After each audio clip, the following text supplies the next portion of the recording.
This is the DaneMoore NBA podcast brought to you by Prize Picks, coming at you Saturday morning. It's April 13th. Normally, we try to not do episodes on the weekend, but with the return of Karl-Anthony Towns and all of the owners being in the building last night, we knew that in advance.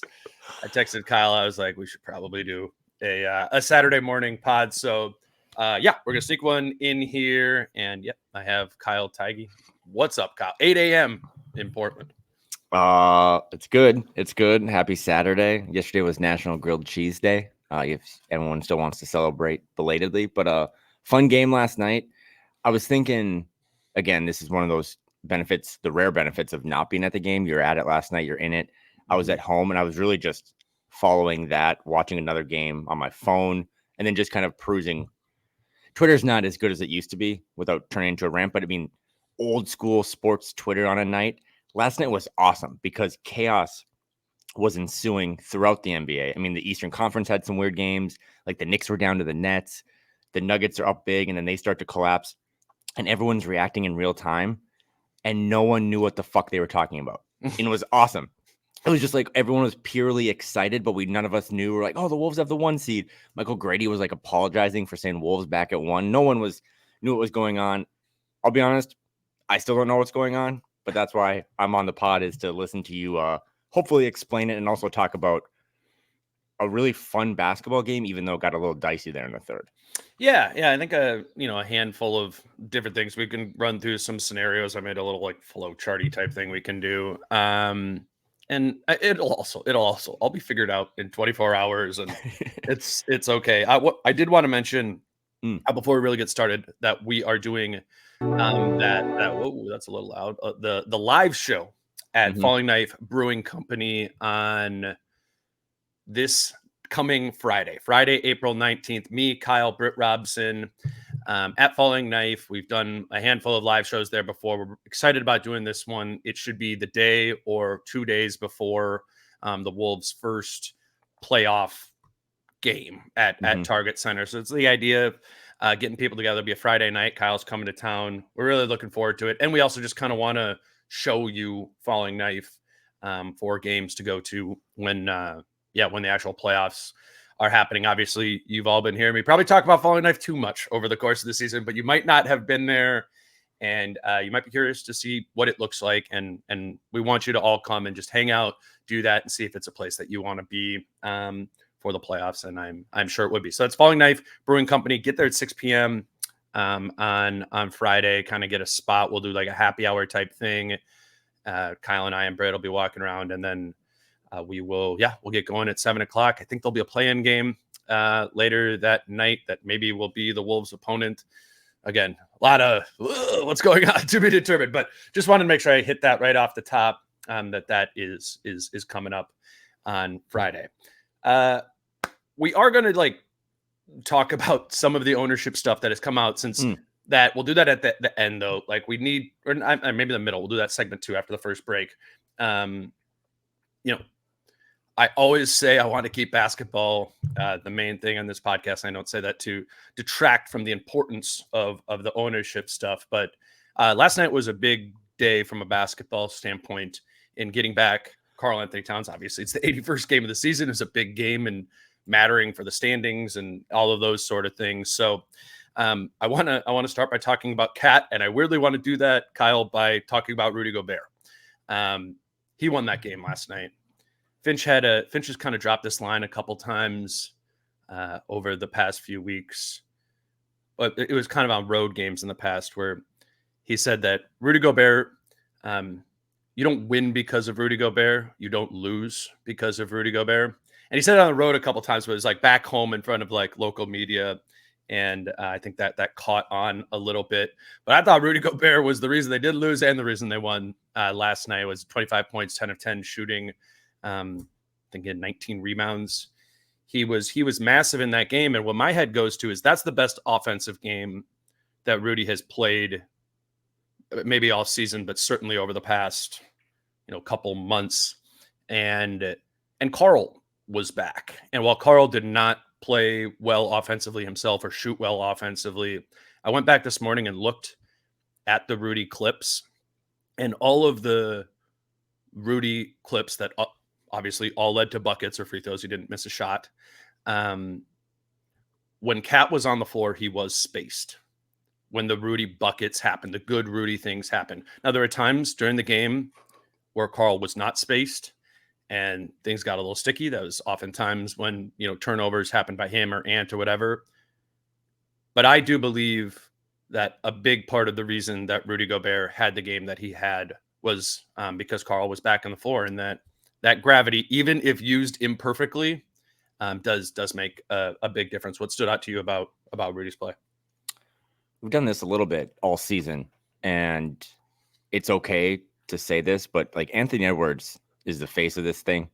He is the best player on this team. He is the future of this franchise. He's got his own shoe. He's funny. He's a pit bull. The MVP of the season is Rudy Gobert.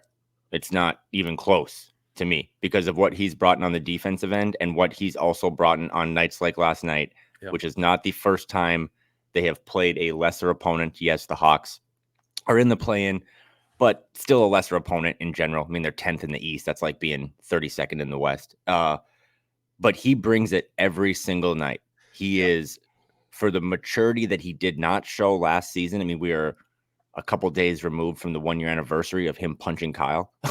To see what he's done this year and just the professionalism. I mean, yeah, you can go into all the basketball stuff and he has 10 for 10 and he has like soft touch now around the rim where he's like sometimes a softer touch, right? I'm talking about if your hands were made of steel and now they're made of, very hard rubber. That's what his hands have progressed to, but he's at least better around the rim. It seems like watching him. But yeah, he just brings it every night and they don't win last night without him. They don't win pretty much every sub 500 team game without him. Yeah. But I also thought too, kind of look at Karl's box score to kind of just merge the two here into a topic. But 11 points, not great. 4 for 11. I was happy that Karl just let 6 threes fly. Because I always have that baseline number of any game that Karl plays north of 30 minutes, he should take 8 threes. Last night he had 28 minutes, but those 8 assists, it was just a different wrinkle than anything we've seen from Nas. And clearly Nas held his own. They were like 12-5 without Karl. But the play that sticks out last night of the new bigs, or bringing back the two bigs, they ran like a high pick and roll, Mike and Karl, or I think it was maybe like Rudy was in there too. Karl gets to the top of the key, gets the ball from Mike, immediately just kind of over the shoulder, slings it to Rudy for an easy dunk. That stuff was not possible with Nas, just because despite Nas shooting 42% from 3, that gravity is still stronger based on perception with Karl than it is with Nas. So it opens up. I thought that play was great too. It was, that is like they found, that is like the thing they found in the two bigs look. It's that little horns exit thing, 2 guys in the corner, 2 guys at the elbows, Mike or Ant up top. And it's confusing because, which guy are you going to come off of? Which guy's Mike going to come off of for a screen?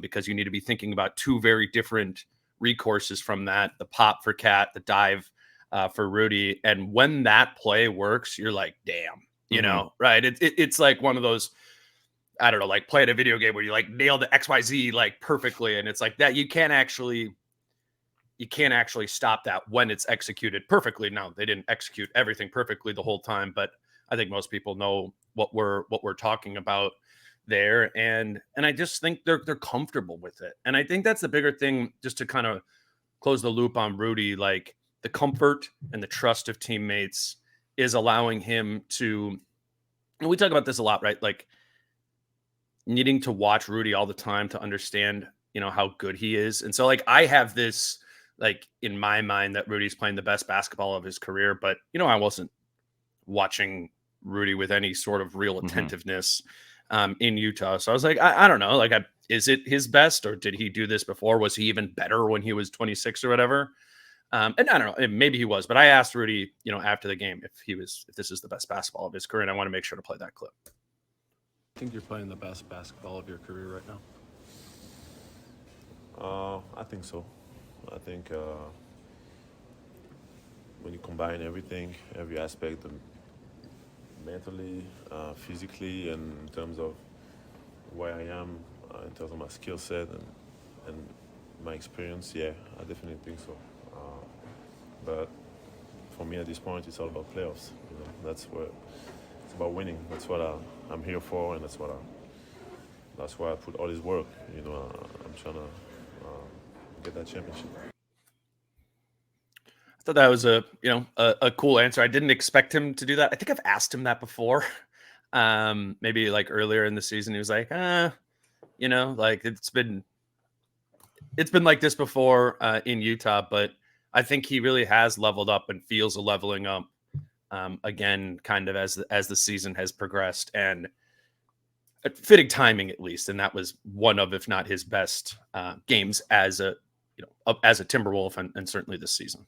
And the post game was cool too. I know you caught a glimmer of it when Rudy. Yeah, it was Rudy, Karl, and Leah Olsen, and Rudy kind of said that this is what movies is made of thing. But I know a lot of people are just kind of whatever. That I do think that's another vibe change from last year, right? Like it really seemed like there was fractions, or just that team last year had a lot of different issues, and this year for Rudy to kind of buy in on the joke, especially a guy like Rudy who is so clean cut and straight laced, for him to kind of buy into the joke, and then Karl starts a Rudy chant. I just thought all that was cool too. But yeah, back to originally, Karl returns last night after a 17-game absence. Those 8 assists were just big to me. I was looking this up. They had 29 assists on 38 made baskets. That's like 76% of their made buckets were assisted, compared to the Hawks, who were like at 55%.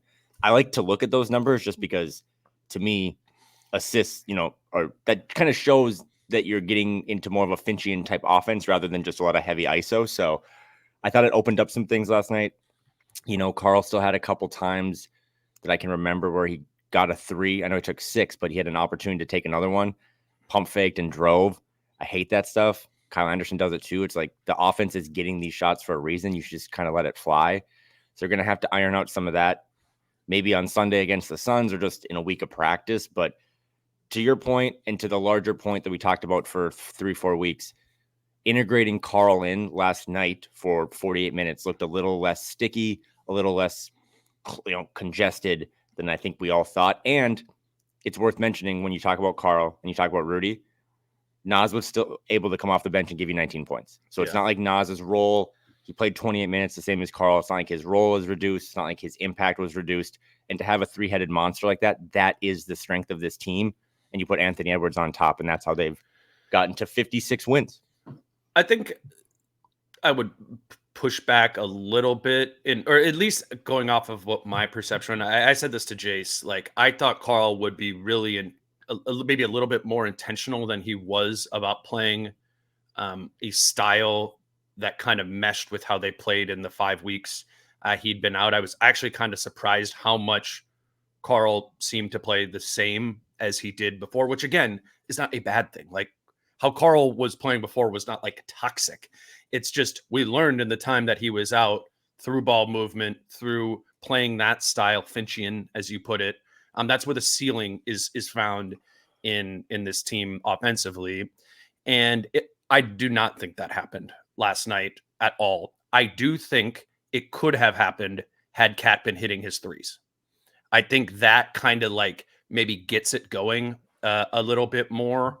But my takeaway was it felt almost identical, to what it looked like and how Karl was playing previously, which again had its good elements. The things we talked about, the finding Gobert, the helping Gobert to be able to do his thing. I still want to see more of an evolution and an adjustment from Cat.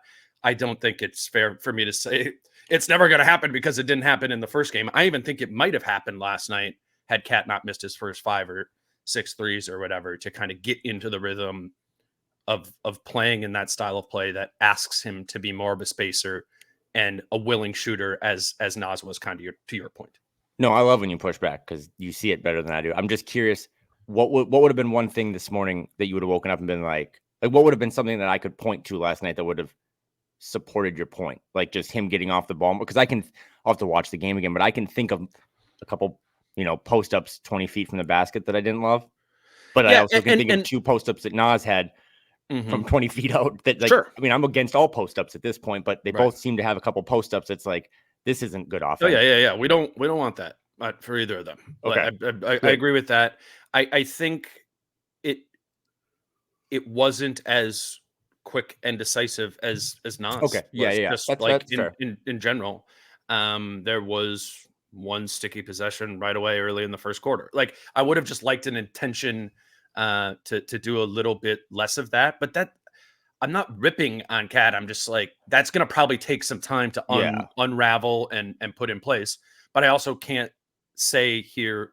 Cat came back and he played the style of basketball that they need him to play, and if they do, they might go to the NBA Finals. Like That's fair. I didn't see that last night. I don't think Cat was terrible. I think it was totally reasonable that he was rusty.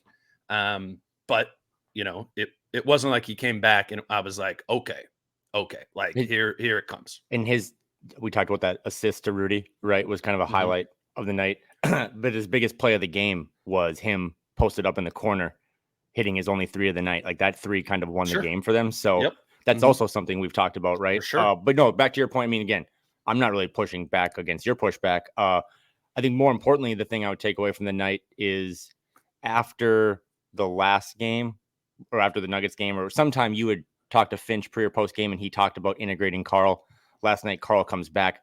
I think pre-game, Finch went out of his way, or maybe it was post game, to say we've really had a lot of conversations with him about trying to embrace playing more like Nas. He didn't say it like that, but playing the style that we've discovered over these last 4 weeks. So, and those were instigated by Cat, is what Finch said when I asked him about that. Like Cat came to him, a couple weeks ago, but before Cat was better, being like, this is what I've seen. This is what I can do to emulate or to mix into the offense and the way that the offense is working and give it more. So like it's on Cat's radar. I think he wants to play that way. I genuinely do. Like, right, pleaser by nature, wants to fit it, wants to do these things, but he's played 9 years or 8.5 years a very specific way of offense.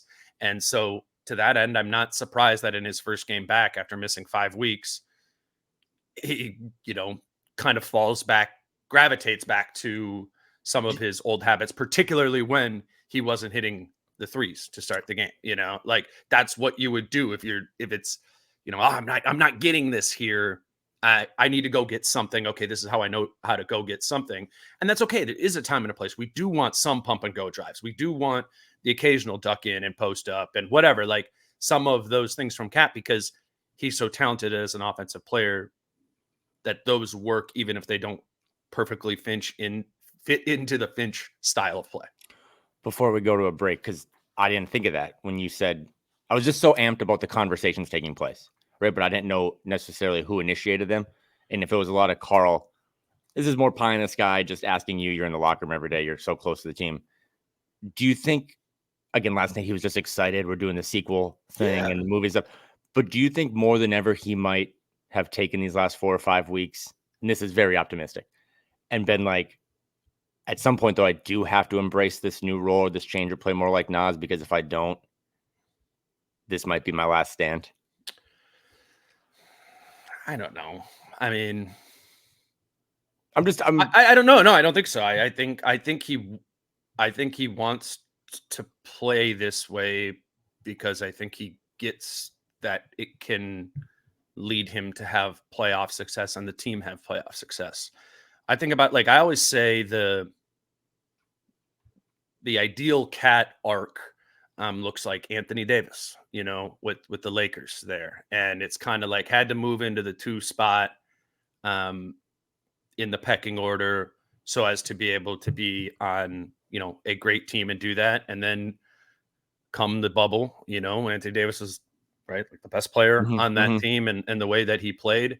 I think, I don't know if Karl thinks about that exactly, dot to dot, but I get the sense that he wants that. I get the sense that he wants to win. I think he is propelled internally more than anything by winning to, even if for selfish reasons, correct the narrative that he doesn't like about himself. I think he's bought into playing this way. There's not going to be like some power struggle or anything like that. There might be an internal struggle within himself to figure out how to play that way, because it's a big adjustment. But I don't know. I think he's focused on now, and I just kind of get that organizationally that it's like, let's figure this out now. And, then go into the summer when they do that Woj luxury tax report aside.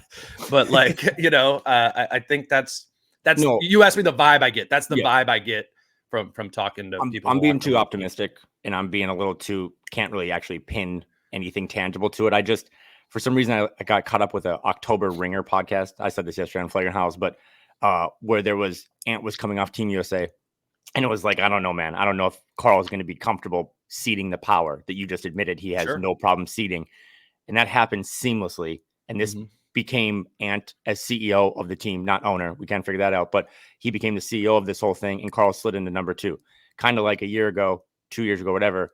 It was like, I don't know if Karl can work with Rudy. And now we're talking 20 minutes about how last night he seems to still have the best chemistry playing alongside Rudy and leads the team and assists to the big guys. So he does. Yep. I'm, 28 minutes, man. That's all we got last night of him on the court. You're right. He probably played 98% like Karl. And that's what you're focused on. I'm focused on the 2% that he played like Nas. But they need that to get good pushback. They need to get to 70-30, right? Against the Suns, or next week, they need to get 60-40. Because to your larger point, this whole point, if he just embraces more of what Nas has done, then the sky is really the limit for what they can do. I want to talk more about Nas and Kyle in relation to Cat and kind of the fallout of that. But let's grab our first break, do a little bit of the ownership stuff, come back, do a little bit more of the game for segment 3. We'll talk about Nas and Kyle there because I think that's important. But first, we'll take our first break here to say that today's show is brought to you by Adriana Lonick at Coldwell Banker Realty. She's a new sponsor to the show this season, or the past few months.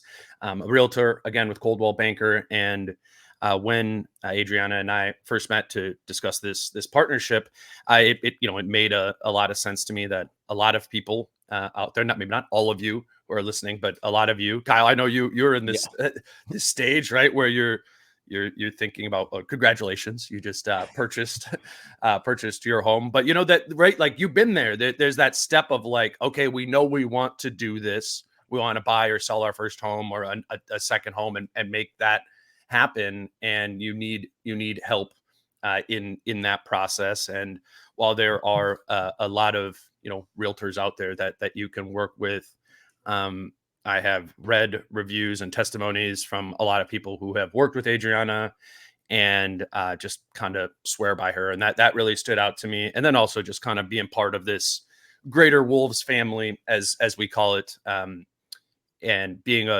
she's a Wolves fan and a season ticket holder. And so if you are at that stage where you're thinking about purchasing or selling your home, we do want you to talk to Adriana. Go to the dancingrealtor.com or call 715-304-9920, or you can text her just to book a consultation, get it going, moving in that direction. Again, her name's Adriana Lonick, and she works with Coldwell Banker Realty. The dancingrealtor.com, 715-304-9920. And then quickly, Kyle, let's hit on a prize picks. I said, give me a prize pick of the day. What do you got?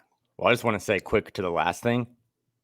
Some people can do it. Some people listen to this are just truly superhumans. But for most people, average Joes like myself, you can't find a house without a good realtor. So the fact that is part of this whole community and stuff, hit her up, because I'm going through the same thing out here. And luckily I have a good realtor. But without a good realtor, just like without a good coach, the team is lost. So back to prize picks.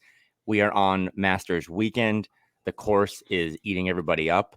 Depending on when this releases, as you can see on the screen, there's some guys.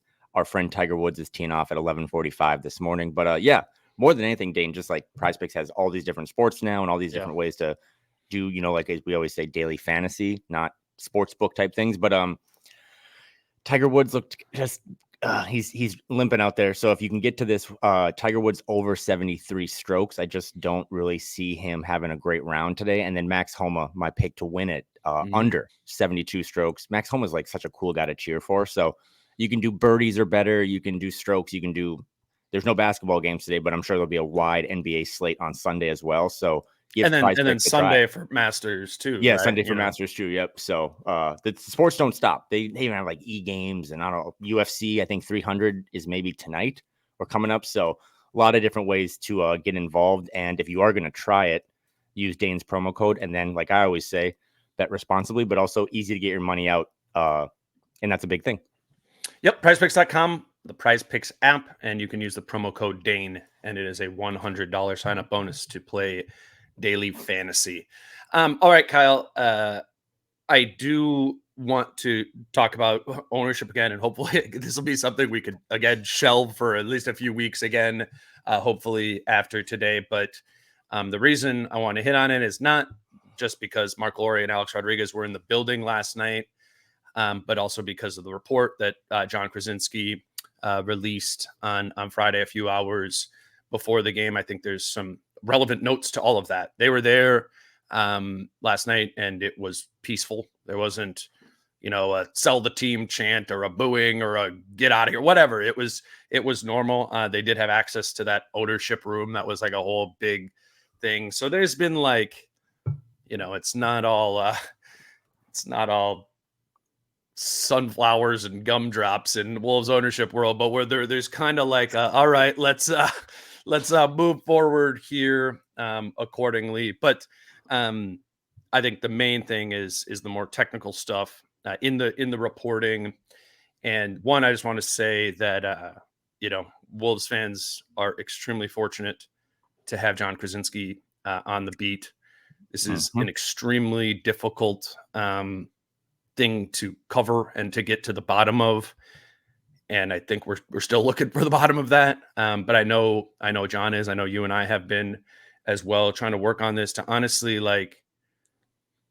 just get information out there. That's what I'm trying to do. That was my intention, or our intention in doing the Lore and ARod interview when we did a couple weeks ago. And I'm sure in many people's minds that aligns us with Mark and Alex. And you can think that, and you can not believe me when I say that I just want to know what's going on.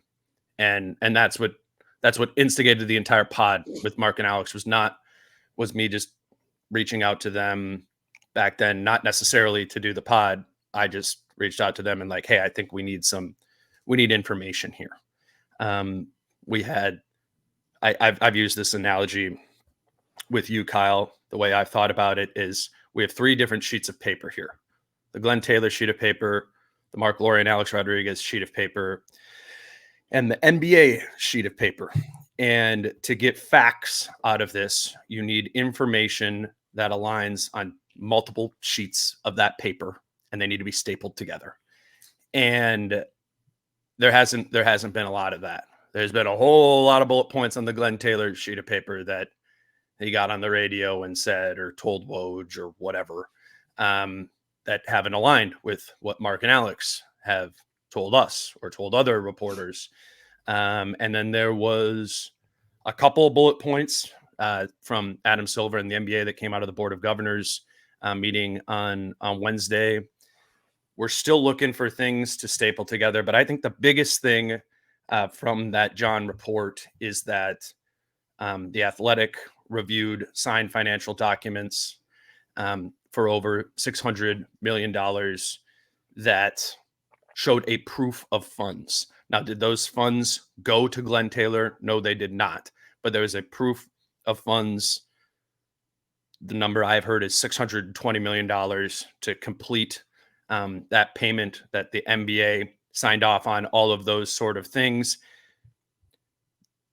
They needed ultimately the ownership approval before that carried out and was sent to Glenn. And that's where Glenn is saying the disconnect is okay, cool, you had the money or whatever, I didn't get it.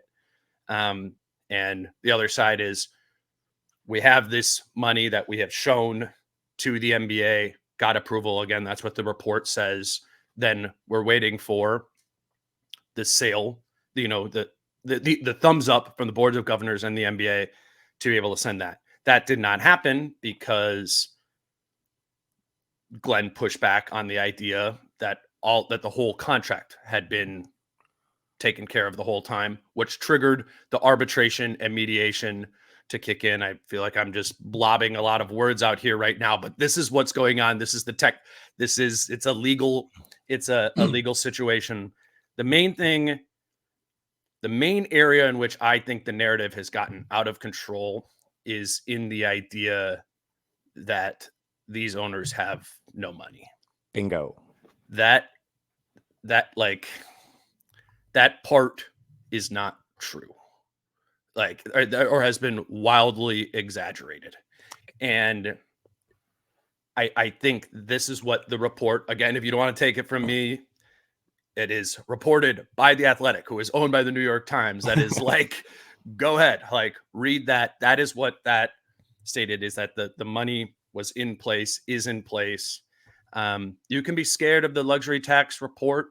I gave my piece on that, which is, yes, they did submit that budget. There's a difference between a budget and the budget. I mean, let's just think about this. No matter what, if it's Glenn Taylor or Mark Laurie or whoever, do you really think that those guys, if this team is in a good place to, to go further next season, that either side won't pay the luxury tax?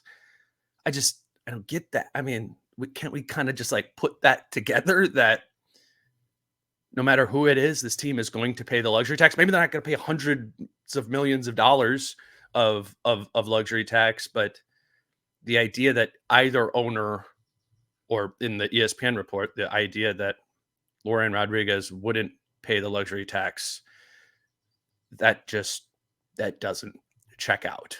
And we know there is a difference between a budget and the budget. So I wanted to lay that all out there. I think the money is good. I think the real questions we have left are what is going to come up in arbitration and mediation, is that what happened with the contract along the way. Was it a technicality that Glenn is listing for reason of them, violating the contract, or was it a material breach of the contract that voids the contract? And that is what we will find out in the process of mediation and/or arbitration going forward. And then also, second part, will the Board of Governors ultimately approve Mark and Alex if it goes through arbitration and mediation with the thumbs up of Rodriguez and Laurie? It still does then need to go through the Board of Governors again there. So I don't know what is going to happen. I think those are the two key steps left. Again, technicality in the contract versus material breach, and then getting approved by the Board of Governors. And I think those are, open questions right now. Obviously, we don't know with the Board of Governors at all. And then I'm not a lawyer to know if it's a technicality or a material breach that Glenn is alleging there. But yeah, that's where I think we're at. Hey, listeners, I'm still here. Sorry. 9 minutes. No, I'm just kidding. No, you once famously looked me in the eye on the screen and said, "Can I talk?" Can I talk? Yes. I want to throw that back to about 9 minutes ago, because not to get too behind baseball here, but just in general, anyone listening to this, whatever you do for a job, you probably also have some stuff going on. So I would just say in general, anytime someone, your favorite beat reporter might also have some stuff going on. And I just want to say Krasinski's been doing an A1 job trying to get to the bottom of this. It is hard. Like you said, there are 3 pieces of paper. There are 3 stakeholders, I guess, involved. And that's before you even get into the fans or the players, the front office, or whatever. But also, too, because I kind of messed this up when we did a pod 2 Saturdays ago, you've also played a big role in this. And I'm not going to let you just poo-poo the role that you've played in trying to get to the bottom of this as well. So this team, no matter how chaotic it is, once again, in the owner's box or the luxury suite or whatever, there's not a team that's covered better at a local angle than what the Wolves have. And as a fan, I appreciate that. I appreciate Dane. I appreciate John and everyone else. Yeah, the other thing too is back to the money thing, because that's the big one to me. The money affects how the product is, right? And I just think that's gotten really out of hand. So I'm glad that you did a 9-minute monologue there, because there could be things that we don't know. There are things we don't know. There could be things we don't like. But when it comes to the money, there has literally never been, it's like fake news. What has been proven to show that these are, as I quoted from Drake, broke boys? right? Like this, we've now learned, I think, confirmed, and you're smarter than I am, that like the whole layaway payment plan was not new ownership's idea. It was more so Glenn's idea. So if that's the case, it wasn't because Mark and Alex didn't really have the money. Now, why didn't they just force the hand to be like, no, we have to pay this 2 years ago? I don't know, because they're getting a really good deal. You're not going to piss off the person that's selling you the product. They've had no misses of payments. That was, I think, confirmed, or at least showing that they have the funds. That was, again, John's reporting that on the 20th or like a week before or something, there was funds. Yep, March there. 20th. Yep. And then, when they were due on March 27th. Yeah. Right. So they were a week ahead. And then this budget stuff, it's just, when you're entrenched in this now, not tranche, but entrenched on this, you do need to, every time you read something, and it could be every time you listen to Dane or read John or Woj or Shams, think about like, okay, bigger picture, what is happening here? I work in budgets. I work in contracts. We submit, as I told you, like the Three Bears budgets, right? Like a hot budget, a cold budget, and then a budget we think is probably a little accurate. Just right. So there's a chance that when this all happened, that they submitted, 10 budgets, let's say, and then, Glenn or someone in Glenn's camp told Woj, like, yeah, they gave us this budget that was boiling things down to the studs. And that's true. Yep. But you didn't also say, well, they also sent a budget that was like, let's have a Warriors payroll, or, depending on how all this, I mean, again, we don't know if they're going to trade Karl, hit the second, any of that stuff, because they haven't gotten to the actual meaningful games yet. Yeah. And if this team makes a run, you have to pay for it. Otherwise you will be booed out of town. And if you get swept in the first round, then you probably have to make a seismic change, because you don't want to pay that type of luxury tax for a team that's not able to win in the postseason. So there's more to come. I think you and John, again, have done a really good job. There's a lot of conversations going on behind the scenes, but I just come back to another thing you said of, just because we have certain people on here, I don't necessarily think that means as a reporter, you or John, that you're entrenched in one side or taking sides. I'm taking sides. I know what side I'd like to be on, because there's one side of this that has a track record of just being unique in how they handle businesses. And then there's another side that the only thing I can pin to them right now is that they had some history in the sport they played, right? Like, I don't have anything as a fan to point why Mark and Alex wouldn't be good owners of the team. But I do know, and this is just me again, let me talk for a little bit. Like, I can Google Glenn Taylor, Kevin McHale lawsuit and see some similar type business handlings of that situation to what is happening now with this situation. I can also Google like Myers Orbach, who was a minority owner of the team who filed a lawsuit against Glenn Taylor. So I haven't been able to see any lawsuits against Mark Lore or Alex Rodriguez yet. So that's kind of why also they're being, I think, a little more forthcoming. Maybe we're all being used, right? I'm sure we're all being used. That's like what Media 101 is. But I just have a hard time right now on the main material items of this contract, seeing how new ownership has messed up or missed a step. Yes, there's I's that don't have dots on them, and there's T's that don't have crosses. But, and you know what, to bring it all back, is that a technicality or is that a material breach? And I don't know. And I also, something else you said that this is just my opinion, but like the NBA not approving it, I keep hearing that. You're so plugged in. I'm just on the side. I don't know if the NBA other owners want to create, like, if litigation, arbitration, whatever does side with one party here, and let's say it's the new owners, I just don't see why the NBA wouldn't want to approve it.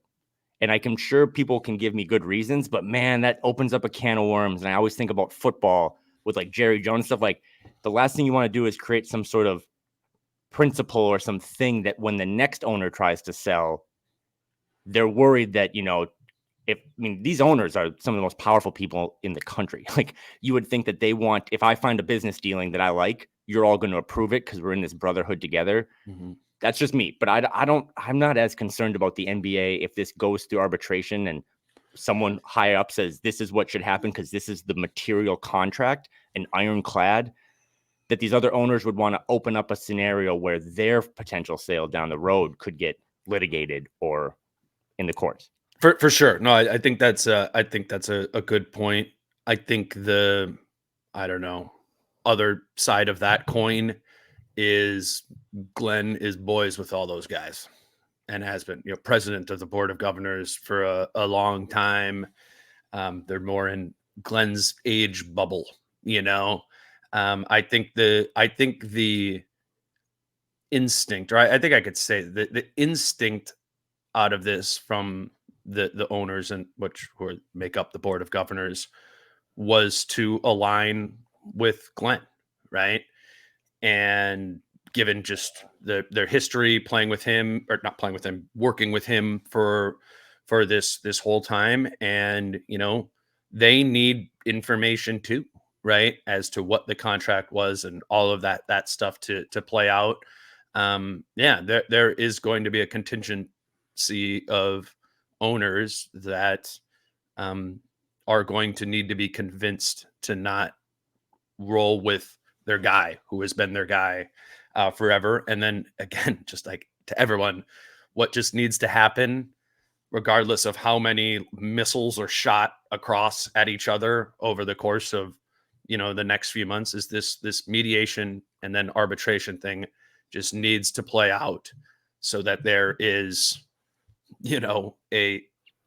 everything is laid out. We'll have all the pieces of paper, they'll all be stapled, all that stuff will come together, and we'll have more of a truth that the owners can then vote on themselves. All right, that was professional. The one thing that was absolute bullshit? It's not the budget thing from Woj. It's the third tweet of that tweet. And this is the most condescending fucking shit to fans. After decades of futility, that is the hot dog costume meme of we're all trying to figure out who did this. Okay, so yeah, Dane and I are so separate on this because he's a reporter and I'm a fan. But I am a little entrenched in one side because when the decades of futility stopped, it's when new ownership came in and was allowed to do the Rudy Gobert trade and bring Tim Conley in, who, why would he ever come here? Well, he did come here and he's changed this. And you've done excellent reporting on that equity thing. And again, I still don't get it if you want to rehash that or just go listen to Dane's pod. But then also like the concept of this opt-out that he has, that was condescending because again, the Woj thing came from someone in Glenn's camp. And to say, after 20 years of this thing not being on the tracks, it's finally on the tracks. Well, why the fuck wasn't it on the tracks? Okay. And fans continuously had to pay more money for this team that was 30-52 every year. And that's why every game they win, I tweet out like, look how far we've come, friends, because the futility has finally ended. And you know what? None of this should happen in the public. This should all be behind the scenes. You and I shouldn't have these people on the pods. It should all be about basketball. But guess what? The last two times I've heard from Glenn Taylor or via a press release from Glenn Taylor was before Nuggets games. Okay, so I don't think the players are distracted. You're there. I'm not. They don't seem that distracted. Karl and Rudy seem to have big smiles on their face last night. But it is distracting in general that this keeps coming up. And I wish it was handled behind the scenes. And the courts or the litigation courts or the arbitration courts will figure it all out. But to say that, after 2 decades of this thing not being on the tracks, it's finally good and I want to keep it that way. I don't know, man. It's really hard for me to not point exactly when the train got on the tracks. And I don't know then who gets the credit for that. I'm sure arbitration will figure that one out too. And they'll give a gold star to whoever traded for Rudy Gobert, who went 10 for 10 last night and dropped 25 and 19. That helped change futility. But do not talk to the fans in the media or whatever as if we're stupid, because we're not stupid. And this is one of the worst franchises in pro sports history. And it's finally kind of good. And everyone stay out of the way and let the product be good and let Anthony Edwards ISO because it's fucking awesome. I think that's a good break to move on to segment 3. Kyle and I will be back here in a moment to talk a little bit about what's to come basketball wise. All right, Kyle. Let's hit on some scenarios for Sunday, but from a basketball standpoint of that game, I wanted to get to it in the first segment, but I think an interesting fallout or trickle down effect of Cap being back is that it drastically changes the role of Naz Reid and Kyle Anderson, who were 2 of the biggest reasons this team sustained in the way that it did in Cat's absence. with Nas, one of his superpowers is his ability to amalgamate to whatever the role is, to be able to come off the bench and be a six man and do his thing, to be able to play different positions, to be able to play different positionally. And that pretty much just works. It worked last night.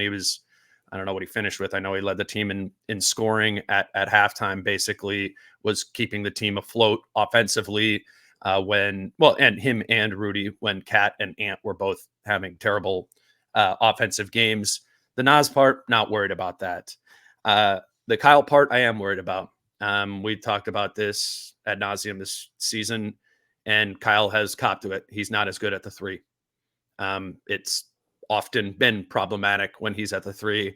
Don't look up Cleaning the Glasses stats. It says his numbers are better there. They're not doing it right. We're talking about, I don't know how they do it, but we're talking about the minutes when he's out there with two of Rudy, Cat, and Nas, and then he moves down to the three. It just creates the situation in which, Kyle often gets pushed into the corner there, right? And just in general, he's better from the middle of the floor, from the nail, whatever. And it kind of pushes him there. And I think I asked Finch about it last night in post game about Kyle in particular, because I think he's really important in this, in that he can raise the ceiling of this group and he can really be a bullet hole if it doesn't, if it could be problematic. It has been this season. I thought it was problematic last night. I don't think it's a coincidence that he moves back to the three, has a team worst plus minus last night. And what Finch said, which I thought was a good analogy, was I need to go back a couple chapters in the book to refigure out how that goes there. And then Mike Conley, when I asked him about it, was basically defined what that chapter is. And he's like, we need to remember that things got better when we started letting Kyle play make, and you put him at the top and you have him in the quote unquote point guard spot. Basically, like, it's not like Kyle can never play in the corner. That's just going to happen sometimes. You just got to limit that. You just got to limit the amount of time that happens. But this maybe feels like a small thing with Kyle Anderson as the seventh, eighth man or whatever on this team. But it's a real place where a team could break them, in a game, right? Just have one of those. We've seen it so many times this season. They need to find answers for that. And Nas has to be able to remain impactful in his role, whatever that role might be. He did that last night. I would expect that to broadly sustain. Kyle Anderson did not do what he needed to do, or they didn't do for Kyle Anderson what he needs to do. And that has to happen going forward. I think that part's really important. That was much more well worded than my note in my phone. That was just a little hyperbolic, but I just wrote last night, you can't play all four of them in the playoffs. And by that, I mean Kyle, Nas, Karl, and Rudy. I mean, now that's so hyperbolic that I'm hot taking that Kyle Anderson should DNP, but it crossed my mind last night, man. I'm like, I think it's like, and it sucks because you and I were there in Portland right before the trade deadline. He is clearly post trade deadline. And again, some of that is some noise because he got to play a more comfortable position with Karl out for those games, but he found his mojo again. I mean, he was also just like letting it rip from three. Again, that's not really what you want, but he at least has made more threes, I would imagine, since for sure the trade deadline that he did all before that. But it looks, I mean, yeah, he was minus 14 last night in a game they won.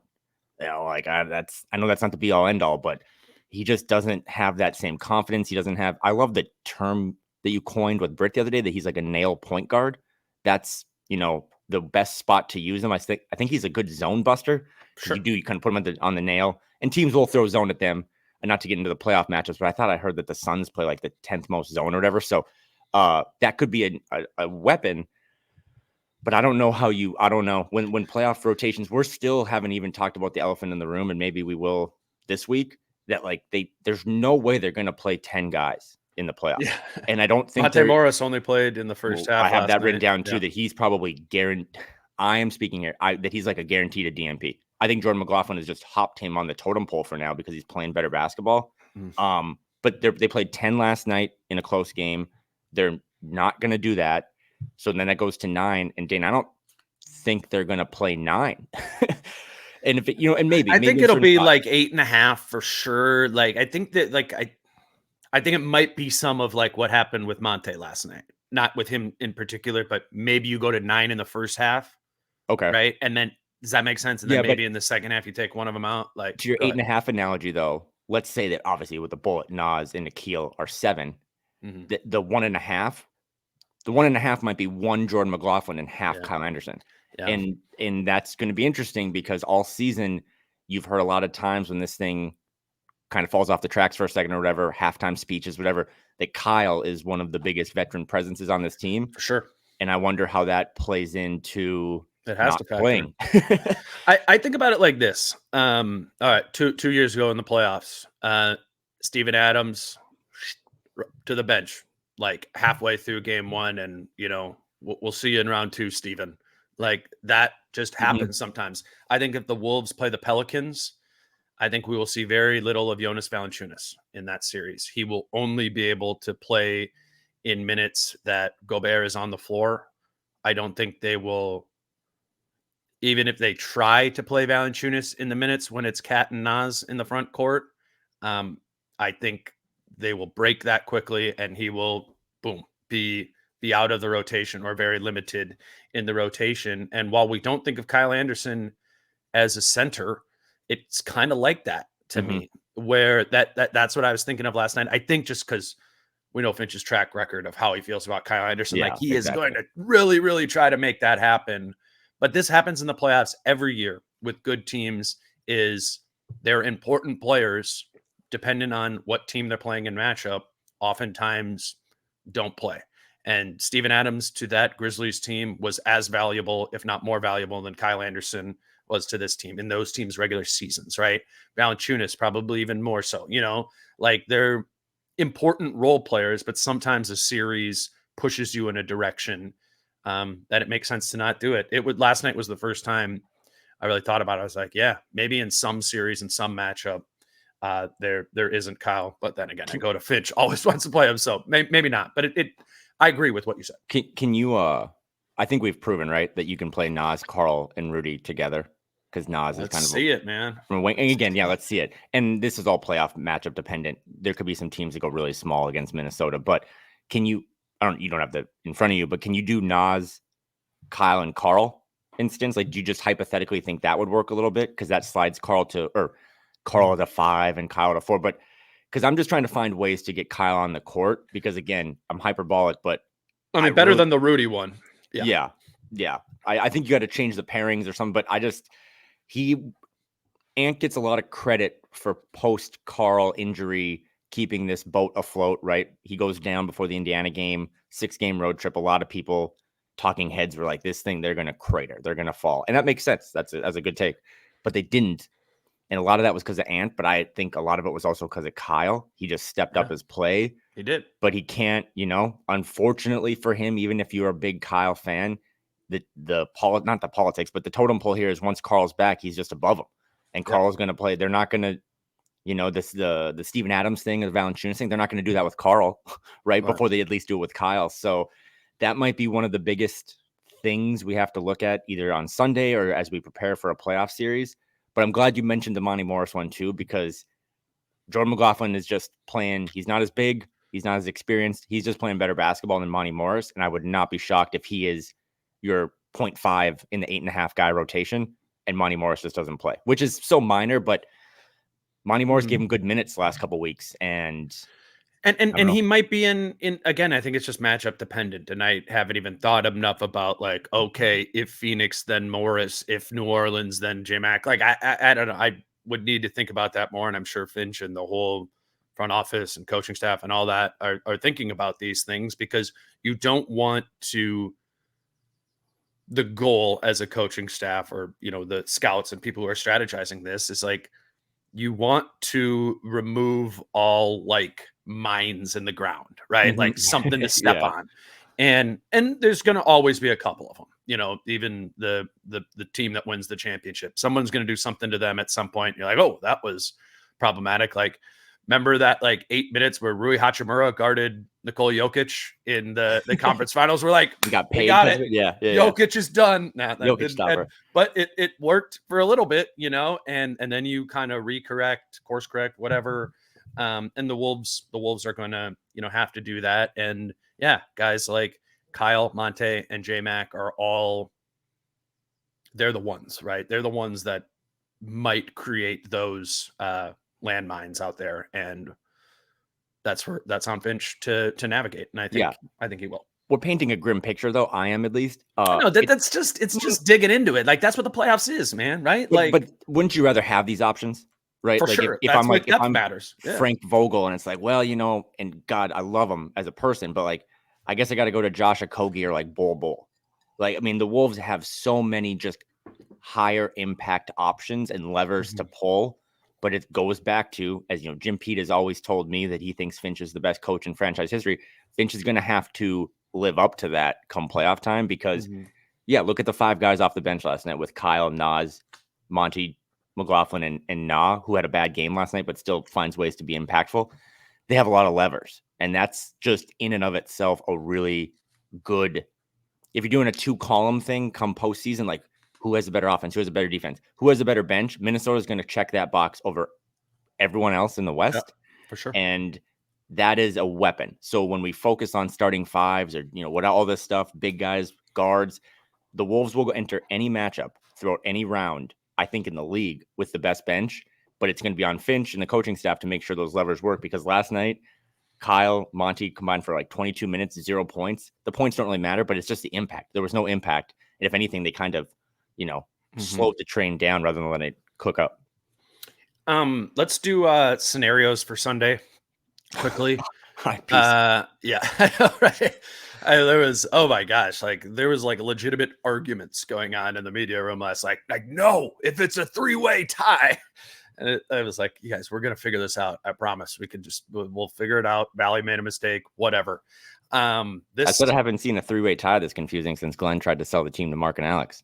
Like, can we just have something normal, like something easy and clear to go through? But no, Kyle, this is the Timberwolves. Wonderful little spreadsheet is actually kind of helpful. So run me through this because it's colorful and useful. Yeah, I mean, it's just basically what I think is the most confusing thing to people is that, and this is confusing. I'll give you that. Like, the Wolves have the tiebreaker individually over Oklahoma City and over Denver.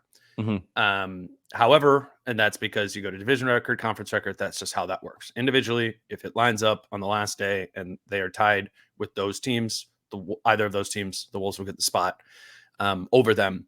And however, if it's all 3 of them are tied together, it goes to collective record against each other amongst the 3 of them. And Oklahoma City has a better record against Minnesota and Denver than Denver does against Minnesota and Oklahoma City, or Minnesota has over Denver and Oklahoma City. So if it's a 3-way tie, Oklahoma City is going to be the 1 seed. And that's why, you see in this scenario that Oklahoma City largely controls its destiny. And they play Dallas, who isn't, playing anyone. Jason Kidd said at least 4 of their 5 starters will not play. Right. And then Denver plays Memphis, who, despite having literally 14 people on their injury report every day, does continue to play hard. They barely lost to the Lakers last night, but they're playing Denver. Denver's got something to play for. But if Oklahoma City wins and Denver loses, the Wolves do get the 1 seed. If they win, basically, for the Wolves to get the 1 seed, at least one of Oklahoma City or Denver has to lose, which is going to be tough to do. So basically, the Wolves got to take care of business to get the 2 seed. Beat Phoenix, you're good there. The only way you wind up in the 3 seed is if you lose to Phoenix and Oklahoma City and Denver win.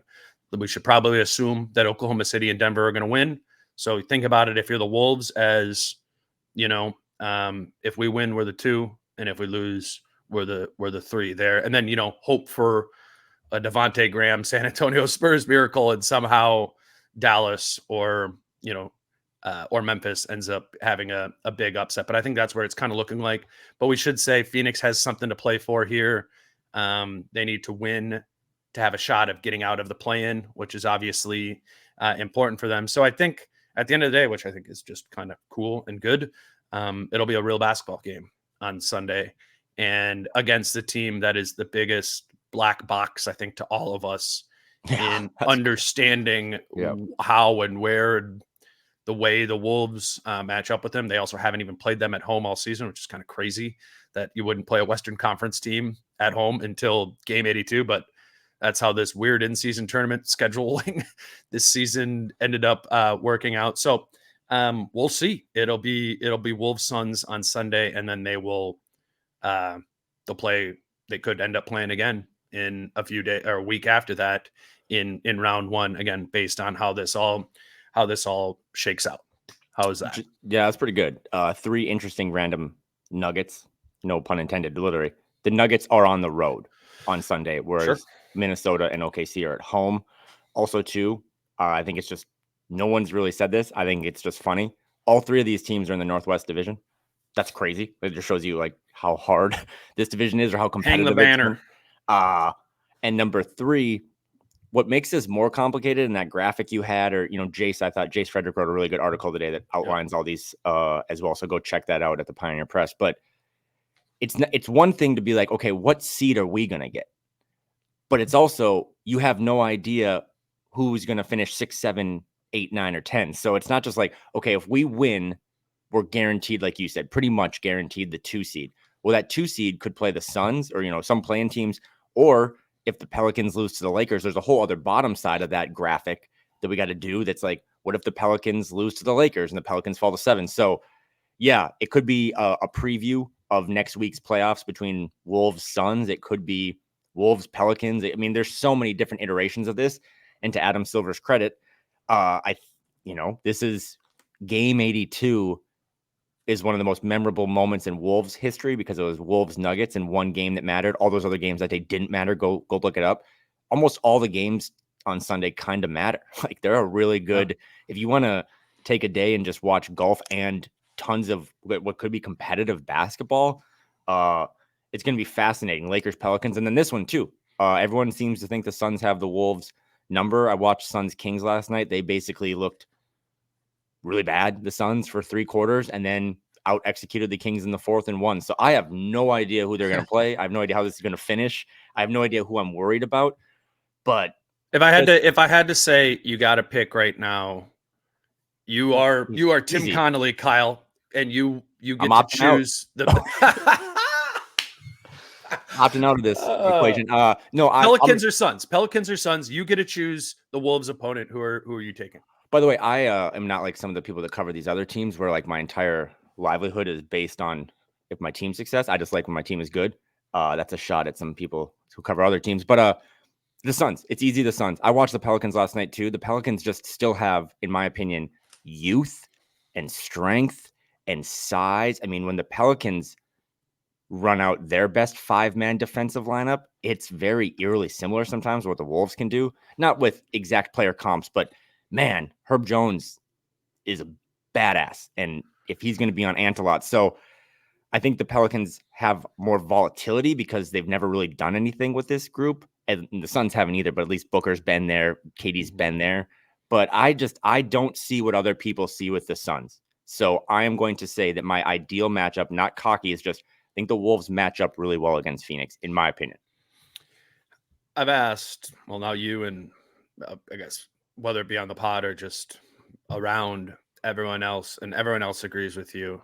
And I haven't like gone through it, and I can't rattle off some stats for you, or I haven't even really parsed matchups and stuff like that. But my gut, Kyle, like right now, like I'm the other side. I think it'd be better for the Wolves to play the Pelicans. And I respect that matchup. We've talked about that.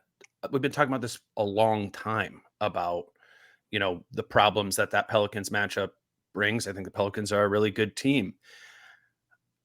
I've seen the Suns impact the Wolves in a negative way twice this season. And I know bizarre coming off the Yep. Golden State game and all that. Like, I'm honestly not even arguing because I don't have an argument, but my gut right now says that the Pelicans are a better matchup than the Suns are. Maybe we can.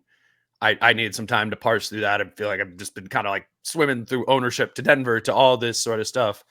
But I don't know. Maybe it's just like the part of me of like, trying to zag away from everyone and what their opinion is. But really that's where my gut is. And maybe at the end of the day, this means what I'm saying is they're both kind of tough.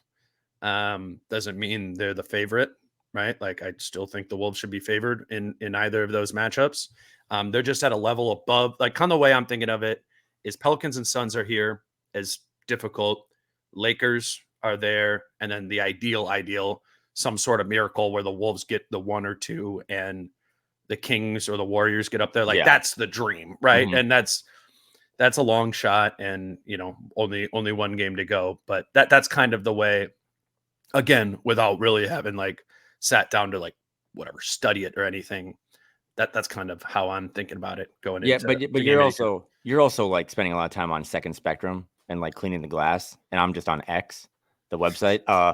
I think the Pelicans have a firmer jaw, like in terms of I mean the Suns thing. If you kind of follow the Suns fans, and there's some really good ones too, but like a lot of them kind of like hate watch their team right now. Like the Suns had that big win over the Wolves, and I think they responded in those 2 Clippers games by scoring 32 points in one half against a Clippers team that didn't play Kawhi, James Harden, or Paul George. I don't know. And then like after the game, Devin Booker and Kevin Durant, who are 2 of like my top 20 favorite players of all time, were just like, yeah, vibes are chill. Like, we're okay. I don't know. I just think that if you were able to punch Phoenix in the mouth, because whoever they play, right? The Wolves, game 1 and game 2 will be at Target Center, and that has proven to be a very difficult place for opponents. Yeah. And that's the one feather in my cap that I get to bring up to you or other people. Is like, we haven't seen the Suns have to play Minnesota on the road. Yeah, like for sure. And now this game has meaning, so it's funny. Oh yeah, I reserve the right to change my opinion after seeing the game on Sunday. The Suns particularly could win tomorrow, for sure. The Suns could win tomorrow, and that would be just 3 straight games, sweep the series, and then they got to play them again in a 3-6, and it's going to suck. But I would just like to watch those 48 minutes. I'd like to see too, because I have watched a lot of these Suns games, and their fourth quarter offense is so bad that the Wolves could also win by 22 tomorrow. Like, they're 4.5-point favorites, and I want to see them do it on their turf, and then I won't matter. But yeah, playoff scenarios aside, I know you're going to have so many guests, and you're going to do every pod every day next week, but I just win the game. That's it. Like that's the only scenario. I know. Did you hear Mike Conley last night, by the way? Post game with Alan Horton. Yeah, well, about Finch. Oh, well, Finch called the timeout and brought him in. It was like, dude, the Nuggets are down 1 or whatever. Like, get your bleep together. I mean, that's. I had the Spurs Nuggets game on my. I think I was like only kind of half watching the fourth quarter of the game because I was watching Spurs Nuggets. Yeah, it was like with like 3.5 minutes left in the Wolves game. Yeah, it was interesting. We did 70 minutes of a game recap, and I texted this. I just want to bring this up too. I've never seen a moment in a game. It was like a scary movie almost, where the Hawks just came all the way back from 76-59. I went to make macaroni and cheese, 7 minutes. All of a sudden it's 80-80. And the Hawks, I mean, if the Hawks play their guys, they probably win that game, or I mean, they were kind of cooking. I mean, Trae Young was doing the horse thing again. He was kind of jumping up and down. That was wild to just all of a sudden pull your guys. Again, they had no impetus to play. They're the 10 seed in the West or in the East, but that was kind of random. I had to bring that up. But yeah, playoff scenarios aside, just win the game. You could alleviate a lot of stress and arthritis and PTSD from this fan base if you just did your job tomorrow, beat the Suns. To your point, winning tomorrow clinches a 1 or 2 seed, most likely a 2 seed, but at least clinches a 2 seed, which to me is really valuable because now you're playing a team that has to play an extra basketball game or 2. And that's just how I still think, man, the Suns are just don't have as much fight in them than the Pelicans because the Pelicans have more youth. And I think the Suns just have no bench, really. I still stand by that. Like Bol, I don't think was in the rotation. So that's my take. I like the Suns. You like the Pelicans. We'll flush it out. I mean, it's close. It's for sure. And tomorrow night when we go live on YouTube after the game. Oh, there you go. Good job. And they're playing the Kings. We'll celebrate because it's funny to think this, but it is true. And it's not cocky.